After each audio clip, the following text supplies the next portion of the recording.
لا إله إلا الله وحده لا شريك له وأشهد أن محمدا عبده ورسوله أما بعد فإن خير الحديث كتاب الله وخير الهدي هدي محمد صلى الله عليه وسلم وشر الأمور محدثاتها وكل محدثة بدعة وكل بدعة ضلالة وكل ضلالة في النار فأعوذ بالله من الشيطان الرجيم بسم الله الرحمن الرحيم يا أيها الذين آمنوا اتقوا الله حق تقاته ولا تموتن إلا وأنتم مسلمون يا أيها الناس اتقوا ربكم الذي خلقكم من نفس واحدة وخلق منها زوجها وبث منهما رجالا كثيرا ونساء واتقوا الله الذي تساءلون به والأرحام إن الله كان عليكم رقيبا يا أيها الذين آمنوا اتقوا الله وقولوا قولا سديدا يصلح لكم أعمالكم ويغفر لكم ذنوبكم ومن يطع الله ورسوله فقد فاز فوزا عظيما قال الله تعالى فأعوذ بالله من الشيطان الرجيم بسم الله الرحمن الرحيم ومن أحسن قولا ممن دعا إلى الله وعمل صالحا وقال إنني من المسلمين قال رسول الله صلى الله عليه وسلم من دعا إلى هدى كان له من الأجر مثل أجور من يتبعه لا ينقص ذلك من أجورهم شيئا নবী মুহাম্মদ সাল্লাল্লাহু আলাইহি ওয়াসাল্লাম বলেন ইন্না ইয়াউমাল জুমআতি সাইয়্যিদুল আইয়াম জুমার দিন হলো সমস্ত দিন সমূহের সরদার ওয়া আযামুহা ইনদাল্লাহ আল্লাহর কাছে এই দিনের বিশাল মর্যাদা রয়েছে ওয়া হুয়া আযামু ইনদাল্লাহি মিন ইয়াউমিল আযহা ওয়া ইয়াউমিল ফিতর মর্যাদার দিক থেকে এই দিনটা আল্লাহর কাছে এত বেশি যে ঈদুল ফিতর এবং ঈদুল আযহার চাইতেও বেশি সুবহানাল্লাহ। তেমন একটি দিনে আল্লাহ তাআলা আপনাকে আমাকে তার ঘর মসজিদে আগে ভাগে সমবেত হওয়ার তৌফিক দান করেছেন। সকলে বলি আলহামদুলিল্লাহ। দরুদ ও সালাম বর্ষিত হোক সৈয়দুল আম্বিয়া প্রিয় নবী মুহাম্মদ রাসূলুল্লাহ সাল্লাল্লাহু আলাইহি ওয়াসাল্লামের উপর, যার উপরে একবার দুরূদ পাঠ করলে নবীজি বলছেন যে আল্লাহ তাআলা সেই ব্যক্তির উপরে 10 বার রহমত বর্ষণ করেন। সুবহানাল্লাহ। সকলে বলি সাল্লাল্লাহু আলাইহি ওয়াসাল্লাম। সম্মানিত সুধী, আজকে জুমার খুতবার আলোচ্য বিষয় আল্লাহর পথে দাওয়াত এবং দায়ীদের গুণাবলী, আল্লাহর পথে দাওয়াতের মর্যাদা, ফজিলত, পদ্ধতি এবং যেই ব্যক্তি আল্লাহর পথে দাওয়াত দিবে তার আদর্শ কেমন হওয়া উচিত, তার নীতি কেমন হওয়া উচিত, কিভাবে সে দাওয়াত দিবে, পথ এবং পদ্ধতি। আমরা সকলেই কিন্তু দায়ী। আলেমরা তারা বড় পর্যায়ে দাওয়াতি কাজ করেন, আর আমরা যে কোনোভাবে পাড়া প্রতিবেশী পরিবার সকলকে আমাদের দাওয়াত দেওয়ার প্রয়োজন হয়। তো এই পদ্ধতি আজকে জানবো ইনশাআল্লাহ এবং ফজিলত সম্পর্কে অবহিত করবো ইনশাআল্লাহ তাআলা। আল্লাহ তাআলা পবিত্র কোরআনে বলছেন কুনতুম খায়রা উম্মাতিন উখরিজাত লিন-নাস, তোমরা হলো শ্রেষ্ঠ উম্মত, তোমাদেরকে মানব জাতির জন্য বের করা হয়েছে। তা'মুরুনা বিল মারুফ ওয়া তানহাউনা আনিল মুনকার, তোমরা সৎ কাজের আদেশ করবে এবং অসৎ কাজ থেকে মানুষকে নিষেধ করবে। এটা হলো আমাদের দায়িত্ব। এবং সমস্ত উম্মতের ভিতরে আল্লাহ বলছে যে তোমরা হলো শ্রেষ্ঠ উম্মত, কারণ আমরা সৎ কাজের আদেশ মানুষকে দিব এবং অসৎ কাজ থেকে নিষেধ করব। নবীজি বলছেন যে যদি তোমরা এই কাজটা না করো, সৎ কাজের আদেশ মনে করলেন যে আমি মসজিদে এসেছি, সালাত আদায় করে আবার বাড়ি যাব, নিজের দিন নিজে পালন করব, কিন্তু সমাজে যারা পথভ্রষ্ট হয়ে গেছে তাদের কাছে আমরা দাওয়াত পৌঁছাবো না, তাহলে বিশ্বনবী বলছে ওরা তো ধ্বংস হবেই, তোমাকে সাথে নিয়ে তারা ধ্বংস হয়ে যাবে। এই কারণে আমাদের সকলের উচিত শুধু সৎ কাজ করা নয় নিজে, বরং অন্যকেও সৎ কাজের দিকে আহ্বান করা। আমাদের এটা নয় যে আমরা অসৎ কাজ থেকে নিজে বেঁচে থাকব, বরং নিজে বেঁচে থাকবো, পরিবার পরিজন পাড়া প্রতিবেশী বন্ধু বান্ধব সকলকেই অসৎ কাজ থেকে বেঁচে থাকার জন্য তাগিদ দিব। আল্লাহ তাআলা পবিত্র কোরআনে বলছেন ওয়ামান আহসানু কওলাম মিম্মান দাআ ইলাল্লাহি ওয়া আমিলা সালিহা ওয়া ক্বালা ইন্নানি মিনাল মুসলিমিন। তার চাইতে কার কথা উত্তম হতে পারে যে মানুষকে আমার পথে আহ্বান করে এবং সে বলে যে অবশ্যই আমি মুসলিমদের অন্তর্ভুক্ত। অর্থাৎ জগৎসমূহে যত কথা রয়েছে তার ভিতরে আল্লাহর কাছে প্রিয় কথা হলো সেই কথাগুলা যেই কথার মাধ্যমে মানুষ তার রবের দিকে মানুষকে আহ্বান করে। অর্থাৎ আমরা যদি মানুষকে আল্লাহর দিকে আহ্বান করি, সালাতের দিকে, সিয়ামের দিকে, জাকাতের দিকে, আল্লাহর একত্ববাদের দিকে, এই কথাগুলো আল্লাহ বলছে যে এই লোকের কথার চাইতে আর কার কথা উত্তম হতে পারে। সম্মানিত সুধী, আল্লাহ তাআলা পবিত্র কোরআনে নবী মুহাম্মদ সাল্লাল্লাহু আলাইহি ওয়াসাল্লামকে বলছেন, ইয়া আইয়ুহার রাসূল, হে নবী, বাল্লিগ, আপনি প্রচার করে দিন, মা উনজিলা ইলাইকা মির রাব্বিক, আপনার রবের পক্ষ থেকে যেটা নাজিল করা হয়েছে। অর্থাৎ আল্লাহ তাআলা নবী মুহাম্মদ সাল্লাল্লাহু আলাইহি ওয়াসাল্লামের উপর যেটা নাজিল করেছেন, নবীকে আল্লাহ তাআলা বলছে যে এটা আপনি একা আমল করবেন না, বরং আপনার প্রতি যা নাজিল হয়েছে এটা আপনি আপনার উম্মতের মাঝে প্রচার করে দিন। তো নবী করিম সাল্লাল্লাহু আলাইহি ওয়াসাল্লাম তিনি তো এখন পৃথিবীর বুকে বেঁচে নেই, কিন্তু আমরা রয়েছি। আলেমরা যারা তাদের জ্ঞান অনুযায়ী তারা দাওয়াতি কাজ করবে, এবং আমাদের যার যেরকম জ্ঞান, যেটা আমরা জানি সঠিকভাবে, সেটা আমাদের যথাসম্ভব মানুষের কাছে পৌঁছে দিতে হবে। সম্মানিত সুধী, যদি আপনি দাওয়াতি কাজ করেন, মানুষকে আল্লাহর পথে আহ্বান করেন, সৎ কাজের আদেশ করেন এবং অসৎ কাজ থেকে নিষেধ করেন, তাহলে এর বিশাল ফজিলত রয়েছে। সাল বিন সাদ রাদিয়াল্লাহু তাআলা আনহু বলেন, সুনানে আবু দাউদের হাদিস, সনদ সহিহ, রাসূলুল্লাহ সাল্লাল্লাহু আলাইহি ওয়াসাল্লাম বলছেন, ওয়াল্লাহি, আল্লাহর কসম, লা ইয়াহদি আল্লাহু বিহুদাকা রাজুলা ওয়াহিদা, তোমার চেষ্টার মাধ্যমে একজন মানুষও যদি হেদায়েত প্রাপ্ত হয়, একজন বেনামাজি, আপনি তার পিছনে সময় দিয়ে দিয়ে তাকে নামাজি বানিয়েছেন, আপনার কোনো এক বন্ধু তার পিছনে পরিশ্রম করেছেন, সে হারামের সাথে যুক্ত ছিল, হালাল পথে এনেছেন, সে অশ্লীলতার সাথে যুক্ত ছিল, তাকে আপনি আপনার শীলতা শিখিয়েছেন, সে মাদকের সাথে যুক্ত ছিল, তাকে বুঝিয়ে তার পিছনে পরিশ্রম করে তাকে আপনি সঠিক পথে এনেছেন, তাহলে বিশ্বনবী বলছেন, খায়রুল লাকা মিন হুমরিন নাআম, এটা তোমার জন্য এক পা লাল উটের চাইতেও মূল্যবান। সুবহানাল্লাহ। তখনকার সময় বাহন ছিল না, সবচাইতে মূল্যবান ছিল উট, ঘোড়া, উট, এইগুলা। আর উটের ভিতরে মূল্যবান ছিল লাল উট। আরবরা এই লাল উটকে বিশাল পছন্দ করত। এক পা লাল উট মানে বর্তমান সময়ের হয়তো কয়েক কোটি টাকা হতে পারে। তো রাসূলুল্লাহ বলছে যে যদি তোমার মাধ্যমে একজন মানুষ এইরকম নামাজি হয়, অসৎ পথ থেকে সৎ পথে আসে, তোমার চেষ্টার মাধ্যমে এক পা লাল উটের চাইতেও এটা হবে তোমার জন্য উত্তম। সুবহানাল্লাহ। রাসূলুল্লাহ সাল্লাল্লাহু আলাইহি ওয়াসাল্লাম বলছেন, আরো বলেন যে আমরা অনেকেই জানি যে ডেস্টিনি হারাম, কিন্তু ওইখানে একটা সিস্টেম ছিল, যত মানুষকে আপনি আনবেন ওর একটা ইন্টারেস্ট আপনার খাতায় যুক্ত হবে, মানে লাভ্যাংশ। তো হাদিসে এইরকম আমলের কথা বলা হচ্ছে। রাসূলুল্লাহ বলছেন, মান দা ইলা হুদান, যেই ব্যক্তি মানুষকে হেদায়েতের পথে ডাকবে, কানা লাহু মিনাল আজরি মিসলু উজুরি মান ইয়াত্তাবিউহু, তাহলে সে অনুসরণকারীর সমপরিমাণ নেকি পাবে। সুবহানাল্লাহ। একজন মানুষকে আপনি নামাজি বানিয়েছেন, ও আপনার কথা শুনে আপনার দাওয়াতের মাধ্যমে সে সালাত আদায় করছে। একজন মানুষ মিথ্যার ভিতরে ছিল, সত্যের দিকে আহ্বান করেছেন, আপনার কথার মাধ্যমে সে সত্যবাদী হয়েছে। চিরজীবন সে যত সৎ কাজ করবে আপনার কথার মাধ্যমে, তার ওই নেকিটা আপনার আমলনামায় যুক্ত হবে। সুবহানাল্লাহ। লা ইয়ানকুসু যালিকা মিন উজুরিহিম শাইআ, কিন্তু সেই লোকের নেকির কোনো অংশ আল্লাহ তাআলা কমাবেন না। এরপরে আল্লাহ রাসূলুল্লাহ সাল্লাল্লাহু আলাইহি ওয়াসাল্লাম বলছেন, ওমান দা ইলা দালালাতিন, পক্ষান্তরে কেউ যদি মানুষকে ভ্রষ্টতার দিকে আহ্বান করে, কানা লাহু মিনাল ইসমি মিসলু আসামি মান ইয়াত্তাবিহু, তাহলে সে ওই ভ্রষ্ট কাজকারীর সমপরিমাণ গুনাহ তার আমলনামায় যুক্ত হবে।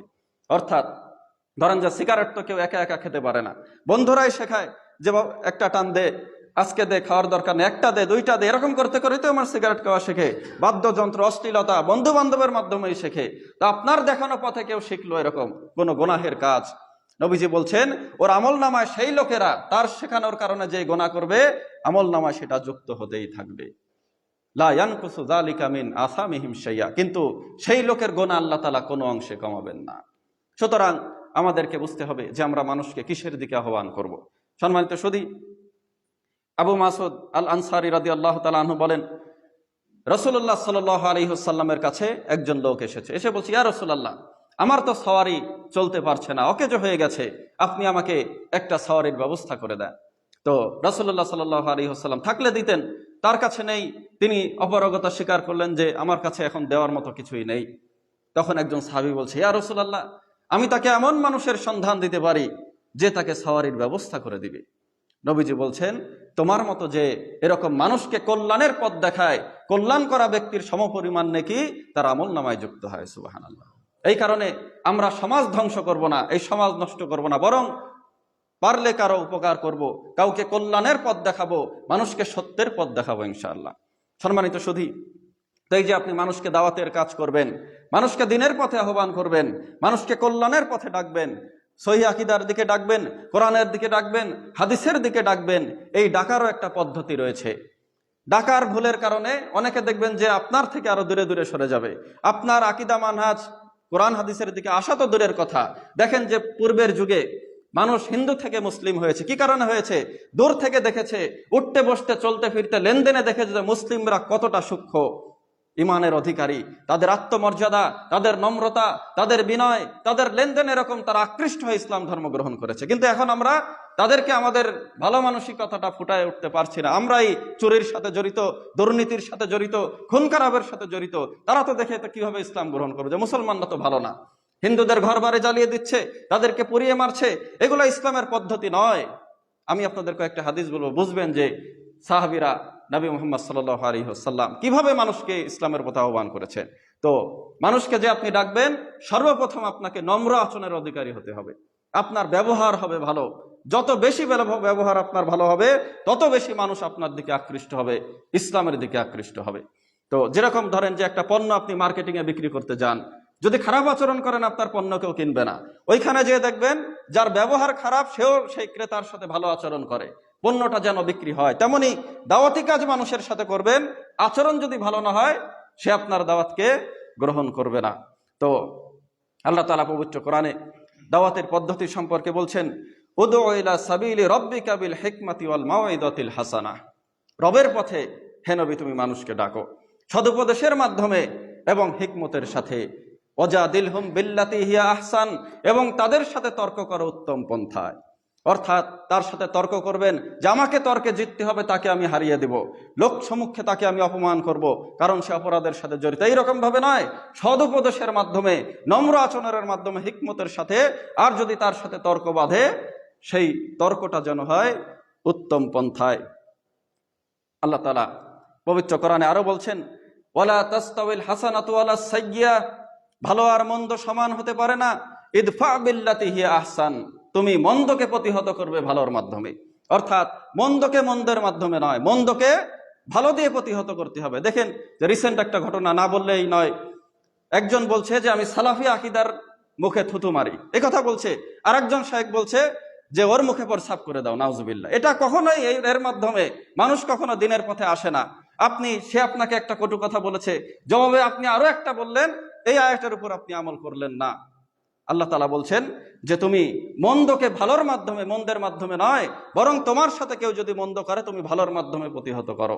যেমন তায়েফে বিশ্বনবীকে মারা হয়েছে, শরীর রক্তাক্ত হয়ে গেছে, ফেরেশতা এসে বলছে, ইয়া রাসূলুল্লাহ, আপনার জাতি আপনার সাথে যা করেছে আল্লাহ তাআলা সবকিছু দেখেছেন, শুনেছেন, আদেশ করেন, অর্ডার করেন, ওদেরকে পাহাড়ের মধ্যে আমি পিষে দেব।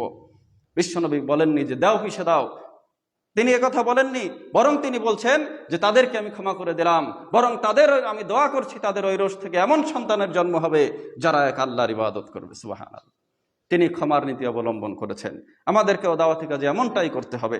যদি এমনটা করতে পারি, বিশ্বনবী আল্লাহ তাআলা কোরআনে বলছেন যে ফাইদাল্লাযী বাইনাকা ওয়া বাইনাহু আদাওয়াতুন, যদি তুমি মন্দকে ভালোর মাধ্যমে প্রতিহত করো, তাহলে তোমার সাথে যার শত্রুতা রয়েছে, তোমাকে যে পছন্দ করে না, কাআন্নাহু আলিয়্যুন হামিম, এক পর্যায়ে সে তোমার অন্তরঙ্গ বন্ধুতে পরিণত হবে। সুবহানাল্লাহ। নবী যখন হিজরত করে মক্কায় যাচ্ছিলেন, মদিনায়, পথিমধ্যে আবু বুরাইদা নামের এক লোকজন সহ অপেক্ষায় রয়েছে বিশ্বনবীকে হত্যা করবে। কেননা পুরস্কার ঘোষিত হয়েছে যে মুহাম্মদকে ধরে দিতে পারলেই 100টি উট পুরস্কার দেওয়া হবে। কিন্তু নবীর সাথে তিনি সাক্ষাৎ করলেন আবু বুরাইদা, তার আচরণ, তার ব্যবহার, তার মানুষত্ব, তার বিবেক, এইগুলা সবকিছু দেখে তিনি বিমোহিত হয়ে গেছেন। ওইখানে তার গোত্রের 70 জন সহ ইসলাম গ্রহণ করেছেন। সুবহানাল্লাহ। এগুলো সম্ভব হয়েছে একমাত্র নবীর আদর্শের কারণে। সম্মানিত সুধী, এই কারণে আমাদেরকে সকলেই ভালো আচরণের অধিকারী হতে হবে। বিশেষ করে দাওয়াতের ময়দানে ভালো আচরণের কোনো বিকল্প নেই। আল্লাহ তাআলা নবী মুহাম্মদ সাল্লাল্লাহু আলাইহি ওয়াসাল্লামকে বলছেন, ফাবিমা রাহমাতিম মিনাল্লাহি লিনতা লাহুম, হে নবী, আল্লাহর দয়ায় তুমি তাদের প্রতি ভালো আচরণের হয়েছো, কোমল হৃদয় হয়েছো। ফাবিমা রাহমাতিম মিনাল্লাহি লিনতা লাহুম ওয়ালাউ কুনতা ফাযযান গালিযাল কলব, তুমি যদি তাদের প্রতি কঠোর হৃদয়ের হতে, রূঢ় স্বভাবের হতে, লান ফাদ্দু মিন হাওলিক, তারা তোমার দাওয়াত গ্রহণ করতো না, তারা তোমার থেকে দূরে সরে যেত। অর্থাৎ বিশ্বনবীর ভালো ব্যবহারের কারণে মানুষ তার প্রতি আকৃষ্ট হয়েছে। এমনকি দেখেন যে আমরা মানুষের সাথে দাওয়াতি কাজে খারাপ আচরণ করি, আমাদের সাথে যাদের মতের মিল নেই তাদের সাথে রূঢ় আচরণ করি, খারাপ নামে ডাকি অথবা তাদেরকে ব্যঙ্গ করি, অথচ আল্লাহ তাআলা তার নবী মূসাকে ফেরাউনের কাছে পাঠালেন। মূসা আলাইহিস সালাম যখন ছিলেন, হারুন আলাইহিস সালাম সহ, তো ফেরাউন ছিল তৎকালীন সময়ের সবচাইতে অপরাধী। বর্তমান বিশ্বে যদি আপনি জিজ্ঞাসা করেন যে কোনো মুসলিমকে যে বিশ্বের অন্যতম দুইজন অপরাধীর নাম বলেন, 1 নম্বরে ফেরাউন থাকবে। তো ফেরাউনের মতো মানুষ যে কিনা ছোট্ট ছোট্ট বাচ্চা যারা গর্ভ থেকে বের হয়েছে এই পর্যায়ে তাদেরকে জবাই দিত, এত বড় একজন স্বৈরাচারী মানুষ, তার কাছে আল্লাহ তার নবীকে পাঠাচ্ছেন। পাঠানোর সময় বলছেন ইযহাবা ইলা ফিরআউনা ইন্নাহু তাগা, মূসা এবং হারুনকে বলছে যে তোমরা ফেরাউনের কাছে যাও, কেননা সে সীমা লঙ্ঘন করেছে। তবে সাবধান, ফাকুলা লাহু কাওলাল লাইয়িনা, তোমরা তাদের সাথে নম্র ভাষায় কথা বলবে। সুবহানাল্লাহ। তাহলে ফেরাউনের সাথে যদি নম্র ভাষায় কথা বলার নির্দেশ আসে, তাহলে আমাদের তো ফেরাউনের স্বভাবের মানুষ সেরকম পাওয়া যায় না, তো আমরা কেন মানুষের সাথে অসৎ আচরণ, কঠোর আচরণ করব? সুতরাং ভালো ব্যবহার, ভালো আচরণের কোনো বিকল্প নেই। সম্মানিত সুধী, নবীর ভালো ব্যবহারের কারণে, সদাচরণের কারণে, ক্ষমার নীতি অবলম্বনের কারণে একজন খুনি ইসলাম গ্রহণ করেছিল। ঐতিহাসিক একটি ঘটনা, ওই লোকের নাম সুমামা বিন ওসাল। লোকটা বহু সাহাবীকে হত্যা করেছে, একজন খুনি। তো এই লোকটা আপনার ইয়ামামার একজন প্রভাবশালী নেতা। যখন তিনি হজে যাচ্ছেন মক্কা ইয়ামামার থেকে, তখন মদিনা থেকে কিছু সাহাবী তাকে ধরে নিয়ে এসেছে, একা পায়ে ধরে নিয়ে এসেছে, এসে মসজিদের খুঁটির সাথে বেঁধে রেখেছে। তো সকলে হয়তো ভাবছে যে এত মানুষকে হত্যা করেছে, বিশ্বনবী তাকেও হত্যা করবে, তাকে লাঞ্ছিত করবে, অপদস্থ করবে, কঠিন শাস্তি দিবে। মসজিদে নববীর সাথে বাধা। বিশ্বনবী এসে বলছে সুমামা কি খবর? সে বলছে ভালো। ইন তাকতুলনি তাকতুল জাদামিন, আপনি যদি আমাকে হত্যা করে ফেলেন তাহলে একজন খুনিকে হত্যা করলেন। ওয়াইন তুন ইমালা শাকিরিন, যদি আমাকে ছেড়ে দেন, অনুগ্রহ করেন, আমি কৃতজ্ঞ হব। ওয়াইন কুনতা তুরিদুল মাল, যদি আপনি আমার কাছে সম্পদ চান, যত খুশি সম্পদ চাইতে পারেন, আপনাকে দেওয়া হবে আমাকে মুক্তির বিনিময়। নবীজি তাকে ছেড়ে চলে গেলেন। খাদ্যদ্রব্যের ব্যবস্থা করা হয়েছে, তার জন্য আপ্যায়ন করা হচ্ছে, বাধা অবস্থায় আছে। বিশ্বনবী পরের দিন আবার আসলেন, কিছুই তখন বলেননি। এসে বলছেন সুমামা কি খবর তোমার? তিনি বলছেন আমি সেই কথাই বলছি যে কথা আগের দিন বলেছিলাম।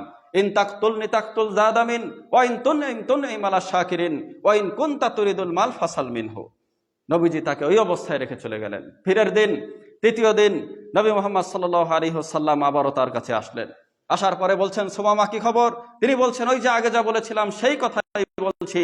ইন তাকতুলনি তাকতুল জাদামিন ওয়া ইন তুনইম আলা শাকিরিন ওয়া ইন কুনতা তুরিদুল মাল ফাসাল মিনহু। নবী বলছেন সাহাবীদেরকে ওকে ছেড়ে দাও। অবাক হয়ে গেছে যে আমার মতো একজন হত্যাকারী, এত মানুষকে, নবীজির সাথীদেরকে হত্যা করেছি, আমাকে ছেড়ে দেওয়া হচ্ছে, বিশ্বাস হচ্ছে না। যখন ছেড়ে দেওয়া হয়েছে, বহু দূর পর্যন্ত চলে গেছে, পিছনে তাকিয়ে দেখছে যে মুহাম্মদ আমার পিছনে লোক লেলিয়ে দিয়েছে কিনা আমাকে হত্যার জন্য, দেখছে পিছনে কেউ নেই। তখন তিনি বুঝতে পেরেছে যে আসলে তার সম্পর্কে আমি যেটা শুনেছি, আসলেই তিনি সেই আল্লাহর প্রেরিত রাসূল। বাগানে যে একটা কুয়ায় গোসল করলেন, বিশ্বনবীর কাছে আসলেন, এসে বলছে যে মুহাম্মদ আমি সাক্ষ্য দিচ্ছি আল্লাহ ছাড়া সত্য কিনা হয় না নেই, এবং তুমি হলো আল্লাহর নবী। সুবহানাল্লাহ। তখন নবীকে উদ্দেশ্য করে বলছেন ইয়া মুহাম্মদ মা কানা মিন বালাদিন আবগাদা ইলাইয়া মিন বালাদিক, ইতিমধ্যে তোমার শহর ছিল আমার কাছে সবচাইতে নিকৃষ্ট শহর। ফাসবাহা বালাদুকা আহাব্বাল বিলাদি ইলাইয়া, কিন্তু আজকে তোমার শহর আমার কাছে সবচাইতে প্রিয় শহর। মা কানা মিন দীনিন আবগাদা ইলাইয়া মিন দীনিক, ইতিমধ্যে তোমার দিন ইসলাম ছিল আমার কাছে সবচাইতে নিকৃষ্ট দিন। ফাসবাহা দীনুকা আহাব্বাদ দীন ইলাইয়া, কিন্তু আজকে তোমার দিন আমার কাছে সবচাইতে প্রিয় দিন। মা কানা মিন ওয়াজহিক আবগাদা ইলাইয়া মিন ওয়াজহিকা, ইতিমধ্যে তোমার চেহারা ছিল আমার কাছে সবচাইতে নিকৃষ্ট চেহারা। ফাসবাহা ওয়াজহুকা আহাব্বাল ওজুহি ইলাইয়া, কিন্তু আজকের দিনে তোমার চেহারা আমার কাছে পৃথিবীর সবচাইতে শ্রেষ্ঠ চেহারা। সুবহানাল্লাহ। তো নবী যদি তাকে হত্যা করতেন, তিনি মিটে যেতেন, তার মাধ্যমে ইসলামের কোনো খেদমত হতো না, তিনিও ইসলাম কবুল করতেন না। কিন্তু নবী ক্ষমা প্রদর্শন করেছেন, তিনি মন্দকে ভালোর মাধ্যমে প্রতিহত করেছেন, বিদায় সুমামা বিন ওসাল ইসলাম গ্রহণ করেছেন, ধন্য হয়েছেন। সম্মানিত সুধী, তো আমাদের সকলের মনে রাখতে হবে দাওয়াতি মাঠে যেন আমরা কেউই কঠোর আচরণের না হই, আমরা সদাচরণের মাধ্যমে নম্র ভাষায় মানুষের সাথে কথা বলবো, মানুষের মন জয় করে নিব। দেখবেন আপনার দাওয়াত এমনিতেই মানুষ গ্রহণ করে নিবে। তো এই দাওয়াতি কাজটা আপনি করবেন, এটা অবশ্যই আপনাকে করতে হবে দলিল ভিত্তিক। নিজের বাপদাদার কেচ্ছা অথবা পূর্ববর্তী যুগের উপকথা, যার কোনো দলিল নেই, যার কোনো নাম নিশানা কোরআন হাদিসে পাওয়া যায় না, এই সমস্ত কথা দিয়ে নয়, বরং মানুষকে আল্লাহর পথে ডাকবেন সেই কথা দিয়ে যেটা কোরআনে আল্লাহ বলেছে এবং নবী মুহাম্মদ সাল্লাল্লাহু আলাইহি ওয়াসাল্লাম থেকে বিশুদ্ধ সনদে প্রমাণিত এমন অকাট্য দলিল দিয়ে মানুষকে আল্লাহর পথে আপনাকে আহ্বান করতে হবে। কিন্তু আপনি মানুষকে দিনের পথে ডাকছেন, নামাজের দিকেই ডাকছেন জাল হাদিস বর্ণনা করে, সিয়ামের দিকে ডাকছেন জাল হাদিস বর্ণনা করে, তাহলে এর মাধ্যমে আপনি জাহান্নামের দিকে যাবেন, জান্নাতে তো যেতেই পারবেন না। বরং এর মাধ্যমে আপনি মানুষকেও পথভ্রষ্ট করছেন, নিজেও পথভ্রষ্ট হবেন। একটি প্রসিদ্ধ হাদিস, আব্দুল্লাহ ইবনে আমর রাদিয়াল্লাহু তাআলা আনহু বলেন, নবী করিম সাল্লাল্লাহু আলাইহি ওয়াসাল্লাম বলছেন, বাল্লিগু আন্নি ওয়ালাউ আয়াহ, আমার পক্ষ থেকে একটা কথা হলেও তোমরা অন্যের কাছে পৌঁছে দাও। অর্থাৎ যে যেটা জানে, আপনি জানেন যে সালাত ফরজ, এটা আপনি মানুষকে পৌঁছান। আপনি আরো কিছু বেশি জানেন, এটাও মানুষকে পৌঁছে দিন। বাল্লিগু আন্নি ওয়ালাউ আয়াহ ওয়াহাদ্দিসু আন বানি ইসরাইল, বানি ইসরাইল থেকে শোনা কথা বলতে পারো, ওয়ালা হারাজ, এটাও দোষের হবে না। যেমন 100 হত্যা করে একজন ক্ষমা পেয়েছিল, 3 জন লোক গুহার ভিতরে ঢুকেছিল, পাথর আটকে গেছিল, এই সমস্ত যে বানি ইসরাইলের ঘটনা, কবি বলছে এইগুলাও তোমরা বলো, এটা দোষের নয়। তবে সাবধান, ওমান কাযাবা আলাইয়া মুতাআম্মিদান ফালইয়াতাবাওয়া, কেউ যদি আমার নামে মিথ্যা রচনা করে মাকআদাহু মিনান নার, সে যেন তার থাকার জায়গা জাহান্নাম করে নিল। অর্থাৎ দিনের পথে ডাকবেন, যেই ডাকাটা হবে কোরআন এবং হাদিসের আলোকে। নবীর নামে কত মিথ্যা আপনারা জানেন। যেরকম তাবলিগ জামাতের ফাজাইলে হজে একটা ঘটনা আছে, যে একজন আবু যার রিফাই নাকি যেন নাম, একজন আল্লাহর ওলি, তিনি মক্কায় গেছে হজ করার জন্য। বিশ্বনবী সাল্লাল্লাহু আলাইহি ওয়াসাল্লাম কবর থেকে হাত বের করে দিয়েছে তার সাথে মুসাফা করার জন্য, নাউজুবিল্লাহ। এটা নবীর নামে মিথ্যা, অথচ বিশ্বনবী বলছে এইরকম কেউ যদি মিথ্যা রচনা করে তার থাকার জায়গা জাহান্নাম। উমর বিন খাত্তাবের মতো মানুষ, তার জন্য বিশ্বনবী মরার পরে হাত বের করেননি কবর থেকে, আবু বকরের জন্য বের করেননি, আলী বিন আবু তালেব তার জন্য বের করেননি, হাসান হোসেন মারা গেছে, বিশ্বনবী কবর থেকে একটা সাউন্ড বের হয়নি, আর একজন আল্লাহর ওলির জন্য নাকি কবর থেকে হাত বের করে দিয়েছে, নাউজুবিল্লাহ। তারপরে যখন মিলাদ করা হয় নবীজির জন্মদিনে, সকলে দাঁড়িয়ে যায় যে নবী এখন আমাদের সামনে হাজির হবেন, নাউজুবিল্লাহ। তারপরে আরো জাল হাদিস, যে নবীজি সম্পর্কে বলা হয় যে মুহাম্মদকে আল্লাহ সৃষ্টি না করলে পৃথিবী সৃষ্টি হতো না, নাউজুবিল্লাহ। এই সমস্ত বহু কথা, ইসলামের নামে বানোয়াট কথা, এগুলার মাধ্যমে ইসলামের কোনোদিনও কল্যাণ হয়নি এবং হবেও না। সম্মানিত সুধী, একটি অনেক বক্তা আছেন যারা এইভাবে মিথ্যা হাদিস বলে, জাল হাদিস বলে, মিথ্যা কেচ্ছা বলে মানুষকে বিভ্রান্ত করছে, দিনের পথ থেকে ছড়িয়ে দিচ্ছে। যেমন একজন আলোচক হাফিজুর রহমান কুয়াকাটা, তো ইন্দ্রার দেখবেন যে হেলিকপ্টারে আসে, বড় অ্যামাউন্ট দাবি করে। তো এই মানুষটা আলোচনা করছে, লাখ টাকার বক্তা, উনি আলোচনা করছে, দেখেন মানুষের ইমানকে কিভাবে ধ্বংস করছে। মানসুর হাল্লাস, তৎকালীন সময়ে সমস্ত আলেমরা তাকে কাফের ঘোষণা করেছিল, কেননা সেই মানসুর হাল্লাস নিজেকে আল্লাহ দাবি করেছিল যে আনাল হক, আমি আল্লাহ। তো হাফিজুর রহমান বলছে যে তিনি হচ্ছে তার সমর্থক, মানসুর হাল্লাসের সমর্থক। তিনি বলছেন যে মানসুর হাল্লাসকে বাদশা জেলখানায় বন্দি করে রেখেছে। তো লোকেরা যেয়ে দেখছে জেলখানায় মানসুর হাল্লাস নেই প্রথম দিন। দ্বিতীয় দিন গেছে, যাওয়ার পরে দেখছে যে জেলখানাও নেই, মানসুর হাল্লাজও নেই, সেখানে শুধু পানি আর পানি। তৃতীয় দিন যে দেখে মানসুর হাল্লাজ রয়েছে, জিজ্ঞাসা করলো যে মানসুর হাল্লাজ তুমি কোথায় গেছিলে প্রথম দিন, দ্বিতীয় দিন? তো সে বলছে প্রথম দিন আমি ছিলাম না, কেননা প্রথম দিন আমি আল্লাহর সাথে দেখা করতে গেছিলাম, আর দ্বিতীয় দিন যে পানি আর পানি দেখলেন সেই দিন আল্লাহ আমার সাথে দেখা করতে এসেছিল, নাউজুবিল্লাহ। চিন্তা করেন, নবী আল্লাহর সাথে সাক্ষাৎ করেছে মেরাজে, বক্ষ বিদারণ করা হয়েছে ফেরেশতাদের মাধ্যমে, তিনি গেছেন সেই সপ্তাকাশের উপরে, আল্লাহর সাথে দেখা হয়নি। পর্দার অন্তরালে নবী, আল্লাহর নবী কথা বলেছে আল্লাহর সাথে, আর এই লোকটা নাকি আল্লাহর সাথে দেখা করেছে দ্বিতীয় দিন পৃথিবীতে, নাকি আল্লাহ তার সাথে দেখা করতে এসেছে, নাউজুবিল্লাহ। তাহলে এই সমস্ত কথা বলে আপনারা বলছেন নাউজুবিল্লাহ, আর সামনে লক্ষ লক্ষ শ্রোতা সুবহান আল্লাহ বলছে, ইমান কিভাবে থাকবে চিন্তা করেন। লাখ টাকা দিয়ে বক্তা আনছে, ইমানও চলে যাচ্ছে, আমল সবকিছু ধ্বংস হয়ে যাচ্ছে, কিন্তু মানুষ মনে করছে যে আমরা ভালো কিছু করছি। এই কারণে দাওয়াতটা হবে যেন কোরআন এবং বিশুদ্ধ হাদিসের আলোকে। অনেকে বলেন যে ভালো কথা শুনলে দোষ কোথায়, কত শত কিতাব ভালো কথাই তো বলছে। দেখেন, এখন যদি পৃথিবীতে তাওরাত, জাবর, ইনজিল আসে অবিকৃত অবস্থায়, সেটাও আপনার আমার জন্য মানা বৈধ নয়, একমাত্র কোরআন ছাড়া। যেমন একটি হাদিসে এসেছে, নবীজি বসে আছেন সাল্লাল্লাহু আলাইহি ওয়াসাল্লাম। উমর বিন খাত্তাব এসে বলছে, ইয়া রাসূলুল্লাহ, ইন্না নাসমা ওয়া হাদিসা মিন ইয়াহুদা তুজিবুনা, আমরা ইহুদিদের থেকে অনেক ভালো ভালো কথা শুনি, তাওরাতের কথা শুনি। আফতারান তাকতুবা বাদাহা, আপনি যদি বলেন তাহলে ইহুদিদের এই কথাগুলো কি আমরা লিখে রাখতে পারি না? তখন নবীজি রেগে তার চোখ অগ্নিশর্মা হয়ে গেছে। তিনি বলছেন, আমুতাহাউবিকুনা আনতুম কামা তাহাওয়াকাতিল ইয়াহুদু ওয়ান নাসারা, ইহুদি নাসারারা যেই রকম দ্বিধাগ্রস্ত হয়ে পড়েছিল তাদের দিনের ব্যাপারে, তোমরা কি সেই রকম হয়ে গেছো? লাকাদ জিতুকুম বিহা বাইদা নাকিয়াতান, অথচ আমি তোমাদের কাছে স্বচ্ছ স্পষ্ট পরিষ্কার দিন নিয়ে আগমন করেছি। ওয়ালাউ কানা মূসা হাইয়া, তাওরাত তো দূরের কথা, আজকে যদি তাওরাত যার উপর নাজিল হয়েছে, মুসাও যদি পৃথিবীতে নাজিল হয়, সে যদি পৃথিবীতে আসে, মা ওয়াসিয়াহু ইল্লা ইত্তিবাই, আমার এই কোরআনের অনুসরণ, আমার শরীয়তের অনুসরণ ছাড়া তার কোনো পথ পদ্ধতি থাকবে না। সুতরাং যত কিতাব পৃথিবীতে আছে এগুলো সব বাতিল, কোরআন ছাড়া। তাওরাত, জাবর, ইনজিল অবিকৃত অবস্থা। অনেকে তো এখন খ্রিস্টানরা দেখবেন যে তাদের কিতাব প্রচার করছে। একটা নিউজে দেখলাম যে এক গ্রামের বহু মানুষকে তারা খ্রিস্টান বানিয়ে ফেলেছে, কিন্তু কোরআন আসার মাধ্যমে সমস্ত কিতাব বাতিল হয়ে গেছে। সম্মানিত সুধী, তো আপনি আমি মানুষকে আল্লাহর পথে যদি দাওয়াত না দেই, দাওয়াতি কাজ যদি না করি, কেউ আমাদের এলাকার কেউ ভুলের পথে আছে, আমার পরিবারে কেউ ভুলের পথে আছে, জোর করে মানানো আপনার আমার দায়িত্ব নয়, কিন্তু পৌঁছাতে হবে। সৎ কাজের আদেশ, অসৎ কাজের নিষেধ করতে হবে, এটা আপনার আমার গুরু দায়িত্ব। যদি আমরা না করি তাহলে নবী মুহাম্মদ সাল্লাল্লাহু আলাইহি ওয়াসাল্লাম উদাহরণ দিচ্ছেন। দেখেন, তিনি বলছেন যে একটা 2 তলা নৌকা, সেখানে 2টা সম্প্রদায় আরোহণ করবে। লটারি করে একদল নিচতলায়, একদল উপরতলায় উঠেছে।